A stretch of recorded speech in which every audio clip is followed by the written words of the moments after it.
साथियों नमस्कार। आज हम जानेंगे फंडामेंटल राइट की सीरीज में स्वतंत्रता के अधिकार का यह फर्स्ट वीडियो होगा, जिसमें हम आर्टिकल 90 और 20 यानी 19 और 20 की बात करेंगे। स्वतंत्रता का अधिकार, इसके पहले वाले वीडियो में जो स्टार्टिंग वीडियो था अधिकार से संबंधित, उसमें हमने जाना अधिकार क्यों जरूरी है, अधिकार क्या है, कितने प्रकार के होते हैं अधिकार। दूसरे वीडियो में मूल अधिकार के इम्पोर्टेंस के बारे में जाने, मूल अधिकार किसे कहते हैं इसके बारे में जाने थे। और तीसरे वीडियो में आर्टिकल 12 और 13 की बात की थी। और जो चौथा वीडियो था 14 और 15, जो पाँचवा वीडियो था उसमें 16, 17 और 18 की बात की थी। आज ये छठा वीडियो होगा मूल अधिकार से संबंधित। इसमें हम स्वतंत्रता का अधिकार, राइट टू फ्रीडम की बात करेंगे। एक यहाँ पर नोट करने वाली बात है कि जो आपातकाल के समय, इमरजेंसी के समय सभी जो मूल अधिकार वो छीने जा सकते हैं, एक्सेप्ट दो मूल अधिकार, आर्टिकल 20 और 21। आर्टिकल 20 और 21 को कभी भी सस्पेंड नहीं किया जा सकता है आपातकाल के समय में भी।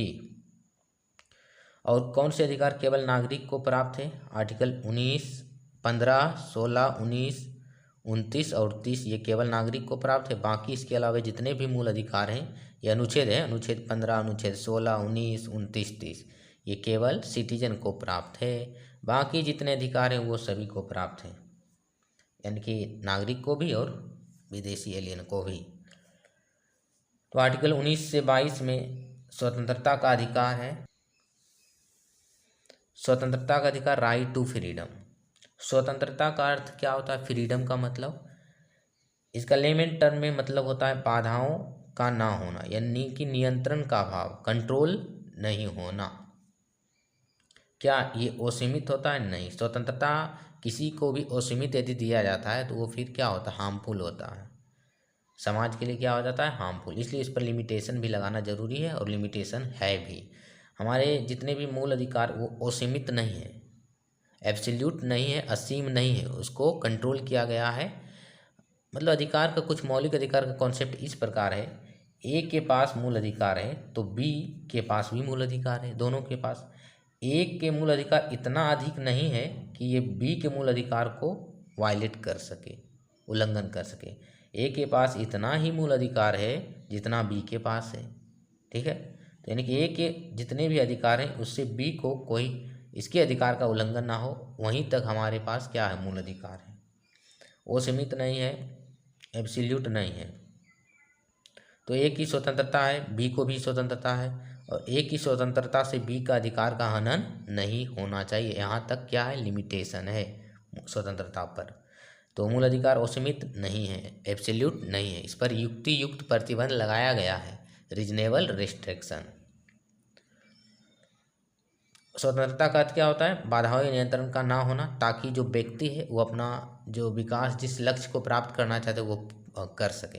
जैसे ये कोई व्यक्ति है, ये बनना चाहता है इंजीनियर, बी कोई व्यक्ति इसको एडवाइस देता है, ना तुम इंजीनियर ना बनो, तुम यूपीएससी क्लियर करो। मान लेते भी इनके पेरेंट्स हैं, तो ये स्वतंत्रता का होना हुआ? नहीं हुआ। तो ए यदि अपना आत्म विकास जिस क्षेत्र में करना चाहता है उसमें हर्डल्स, कोई बाधाएं, कोई नियंत्रण ना हो, उसी को स्वतंत्रता बोलते हैं।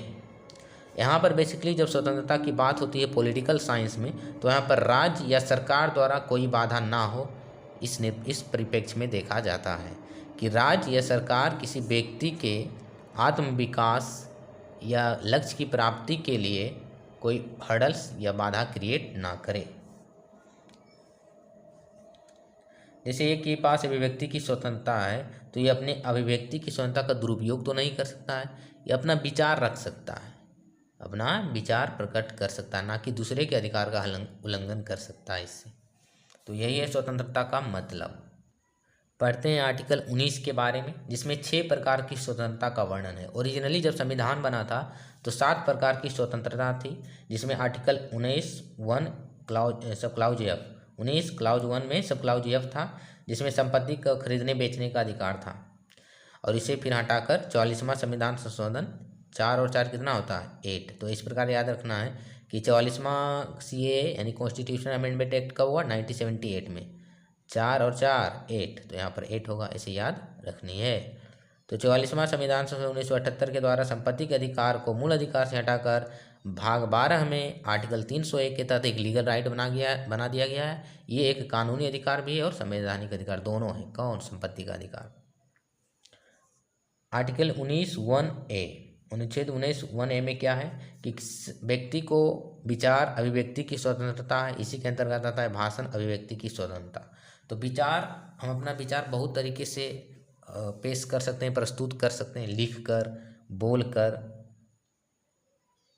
मीडिया के माध्यम से। प्रेस की स्वतंत्रता भी इसी में आता है। चित्र बनाकर, कार्टून वगैरह बनाकर, फिल्म मूवी बनाकर भी तो एक्सप्रेस किया जाता है विचारों को। तो ये सब तरीका है विचार को व्यक्त करने का। वोट देना भी तो एक विचार है। अपना मत कहाँ किस पार्टी में प्रकट कर रहे हैं, किस पार्टी के पक्ष में। 19(1)(b) बिना हथियार के शांतिपूर्ण सभा करने की स्वतंत्रता है। व्यक्ति के पास शांतिपूर्ण सभा करने की स्वतंत्रता है, जुलूस निकालने की स्वतंत्रता है, हड़ताल करने की स्वतंत्रता, लेकिन हथियार के साथ नहीं, बिना हथियार के शांतिपूर्ण ढंग से। 19(1)(c) में क्या है? संगठन बनाने का अधिकार है, संघ बनाने का अधिकार है, सहकारी समिति बनाने का अधिकार है। 19(1)(d) में भारत क्षेत्र में कहीं भी घूमने, भ्रमण करने की स्वतंत्रता है। आर्टिकल 19(1)(e) में अस्थायी रूप से रहने या बसने का अधिकार है भारत के किसी भी राज्य में या केंद्र शासित प्रदेश में। आर्टिकल 19(1)(g) में क्या है? दरअसल आर्टिकल 19(1)(f) को हटा दिया गया है मूल अधिकार से। कब? 1978 में। आर्टिकल 19(1)(g) में कोई भी पेशे, व्यवसाय या कारोबार अपनाने की स्वतंत्रता है। अभी इस पर देखेंगे क्या क्या प्रतिबंध है। ये सब स्वतंत्रता असीम नहीं है, अनलिमिटेड नहीं है। इस पर युक्त प्रतिबंध है, रीजनेबल रिस्ट्रिक्शन है कि इसी क्षेत्र में हम अपना विचार अभिव्यक्ति इस ढंग से व्यक्त कर सकते हैं, अपना व्यापार इस ढंग से हम कर सकते हैं। तो उसमें प्रतिबंधन, निर्बंधन है, क्या है देखते हैं। आर्टिकल 19(2) में क्या है? प्रतिबंध या नियंत्रण की व्यवस्था की गई है। ये जितने भी आर्टिकल 19 में 6 प्रकार की स्वतंत्रता है, इस पर किस आधार पर प्रतिबंध लगाया जा सकता है? युक्त प्रतिबंध, जिसको रीजनेबल रिस्ट्रिक्शन बोलते हैं इंग्लिश में। जैसे आर्टिकल 19(1)(a) में क्या कहा गया है? विचारों या अभिव्यक्ति की स्वतंत्रता है। अपने विचार को प्रकट कर सकते हैं किसी भी माध्यम द्वारा, लेकिन इस विचार के द्वारा इसमें प्रतिबंध है। आर्टिकल 19(2) में 19(1)(a) पर क्या क्या प्रतिबंध है इसकी बात करता है आर्टिकल 19(2) कि आपके विचार से देश की संप्रभुता, अखंडता क्या होता है, इसके बारे में हमने चर्चा की थी प्रस्तावना वाली वीडियो में, उसको आप देख सकते हैं। राज्य की सुरक्षा को प्रभावित नहीं होनी चाहिए, सार्वजनिक जो व्यवस्था उसको प्रभावित नहीं करनी चाहिए। हम अपने विचार के द्वारा न्यायालय की अवमानना, कंटेम्प्ट ऑफ कोर्ट नहीं कर सकते हैं, मानहानि नहीं कर सकते हैं, अपराध हेतु किसी को उकसा नहीं सकते हैं, विदेशी राज्य के साथ संबंध नहीं कर सकते हैं। यदि हमारे पास कोई मान लिया जाए मूल अधिकार है विचार की, तो हम अपने देश की सीक्रेट को किसी को नहीं शेयर कर सकते हैं। शालीनता या नैतिकता बरकरार रखना है, इसमें इसको तोड़ना नहीं है।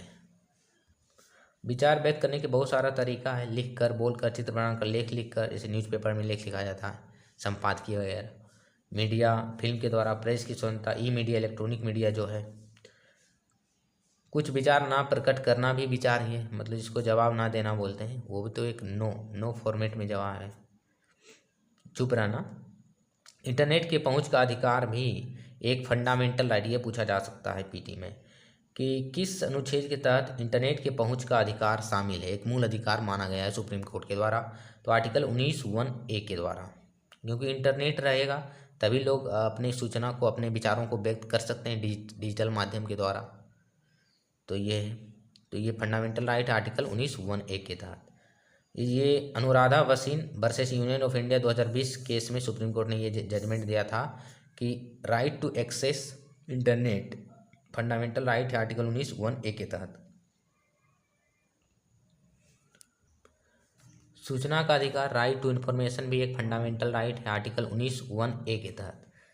इसमें बेसिकली व्यक्तियों को सूचना का अधिकार है, अपने से संबंधित रिलेटेड कोई भी चीज़ है, सरकारी जो काम हो रहा है उससे संबंधित सूचना का अधिकार है लोगों के पास। इसमें सुप्रीम कोर्ट ने अभी हाल में जो 1 ईयर बिफोर ये एक जजमेंट दिया था कि इलेक्टोरल बॉन्ड को आपको क्या करना पड़ेगा, लोगों को उसके सामने उजागर करना पड़ेगा, पेश करना पड़ेगा, क्योंकि लोगों के पास आर्टिकल 19(1)(a) के तहत राइट टू इन्फॉर्मेशन है, सूचना का अधिकार। हालांकि लोगों को पता चलना चाहिए कि उनके पार्टी के जो हैं उनके पास जो वित्तीय स्रोत, फाइनेंशियल सोर्स है क्या, कहाँ से ये डोनेट किया जा रहा है। इस आधार पर उसको ये अनकॉन्स्टिट्यूशनल ठहराया था इलेक्टोरल बॉन्ड को। आर्टिकल 19(1)(b) शांतिपूर्ण सभा सम्मेलन बिना हथियार करने का अधिकार है। इस पर प्रतिबंध क्या है, 19(3) है। आर्टिकल 19(3) में ये प्रतिबंध लिखा गया है कि संप्रभुता इससे बाधित ना होना, अखंडता, सार्वजनिक व्यवस्था। आर्टिकल 19(1)(c) सभा या फिर सरकारी संगठन बनाने की जो स्वतंत्रता है, इसमें प्रतिबंध है। आर्टिकल 19(4) में वर्णन कि इस सभा से सार्वजनिक व्यवस्था में बाधा ना हो, संप्रभुता, अखंडता बाधित ना हो, नैतिकता बाधित या शालीनता बाधित ना हो। आर्टिकल 19(1)(d) 19(5) में इसके प्रतिबंध की बात की गई है। आर्टिकल 19(1)(d) में क्या है, कहीं भी भारत में परिभ्रमण की स्वतंत्रता है, घूमने या बस जाने की स्वतंत्रता है। तो 19(1)(d) में घूमने की स्वतंत्रता है। तो घूमने की स्वतंत्रता को 19(5) में इस पर कंट्रोल किया गया कि इससे क्या बाधित नहीं होना चाहिए, लोक हित में होना चाहिए। शेड्यूल कास्ट यानी कि जो अनुसूचित जनजाति है, शेड्यूल ट्राइब के हितों की सुरक्षा होनी चाहिए। उससे यदि कोई व्यक्ति शेड्यूल ट्राइब एरिया में जाता है घूमने के लिए, तो उनकी संस्कृति, ये वो, उनकी भाषा आदि पर प्रभाव नहीं पड़नी चाहिए। 19(1)(e) में भी है कि कहीं पर भी बसने की स्वतंत्रता है, लेकिन 19(5) में जो है कि आम सर्वहित में होना चाहिए, और जो शेड्यूल ट्राइब जनजाति वगैरह क्षेत्र में वहाँ पर बसने की स्वतंत्रता नहीं है, वहाँ पर कुछ विशेष प्रावधान है उसके लिए। आर्टिकल 19(1)(g) कोई भी पेशा व्यापार अपनाने की स्वतंत्रता है। इसमें आर्टिकल 19(6) में जो कंट्रोल किया गया, उसको रीजनेबल रिस्ट्रिक्शन लगाए, किस क्षेत्र में, किस प्रावधान पर, आम जनता के हित में होना चाहिए। कोई भी व्यापार वगैरह हम जो चुनते हैं, पेशा करते हैं, आवश्यक पेशेवर या तकनीकी योग्यता भी जरूर होती है किसी मामले में। अब जैसे कोई व्यक्ति है गवर्नमेंट टीचर, तो उसके लिए बिहार में B.Ed होना चाहिए, तभी वो टीचर बन सकता है। तो ये एक योग्यता है। कोई भी व्यक्ति कोई चीज़, जैसे डॉक्टर है, तो डॉक्टर बनने के लिए डिग्री होना चाहिए कुछ, MBBS, और बहुत सारे तकनीकी योग्यता होते हैं जो डिजिटल एरा में ज़रूरी है। आवश्यक पेशेवर तकनीकी योग्यता, और कुछ क्षेत्रों में राज्य अपने पास होल्ड करती है, उस पर हम आम आदमी नहीं कर सकता। जैसे रेलवे हो गया, तो रेलवे क्या है, गवर्नमेंट है, इसमें कोई आम आदमी तो रेलवे का ट्रेन नहीं चला सकता इंडिया में, अथॉरिटी तो ये गवर्नमेंट के पास है।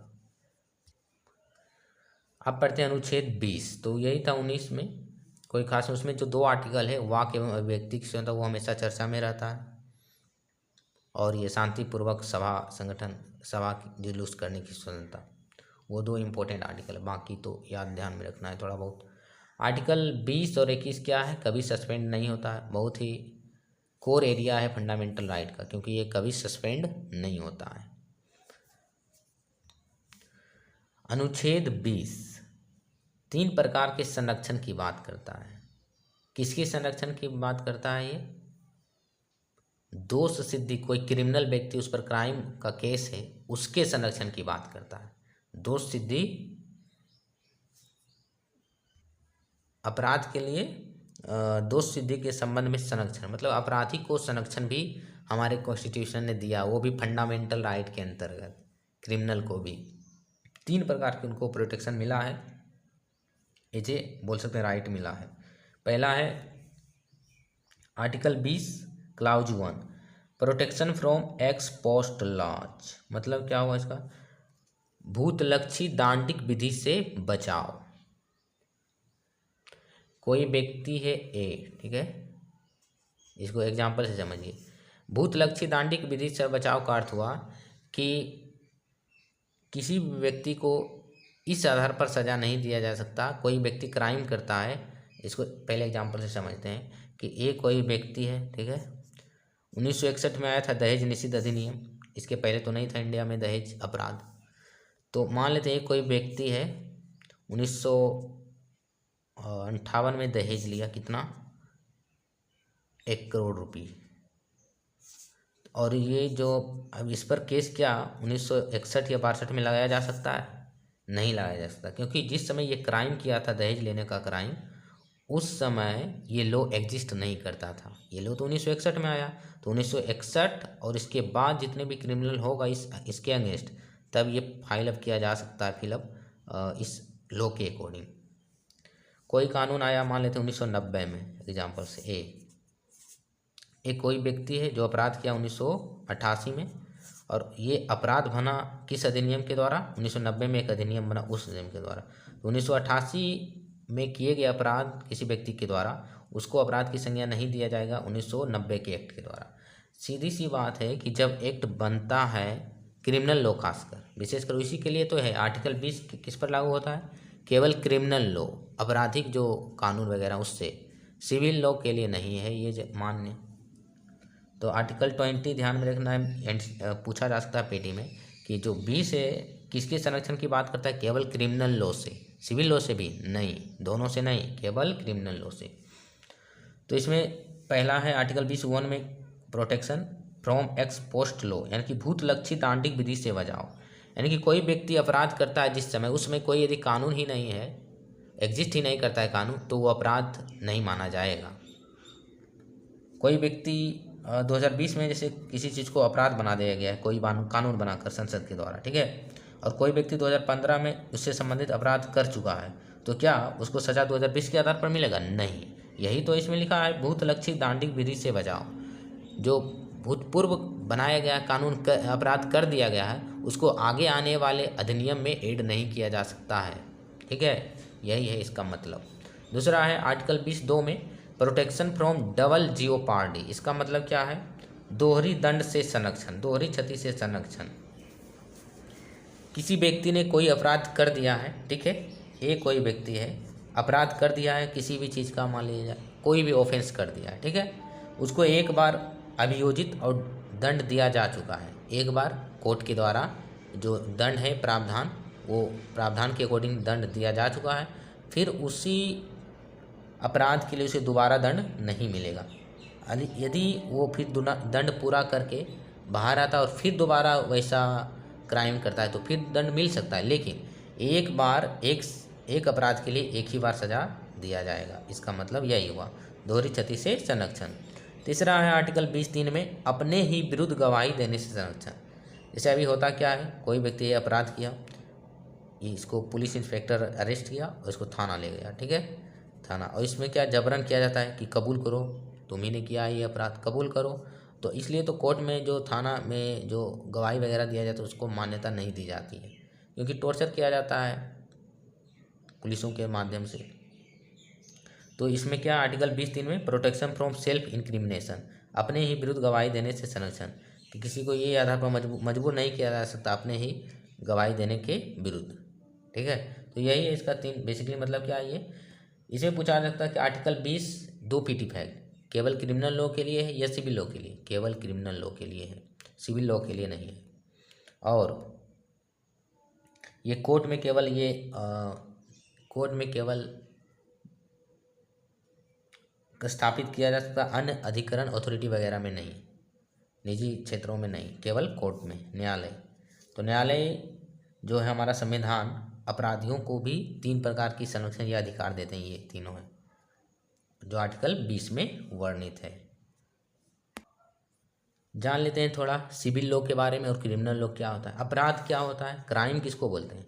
जो समाज के विरुद्ध किया गया है, कोई मर्डर किया जाता है तो समाज के विरुद्ध होता है, ना कि केवल एक इंडिविजुअल का।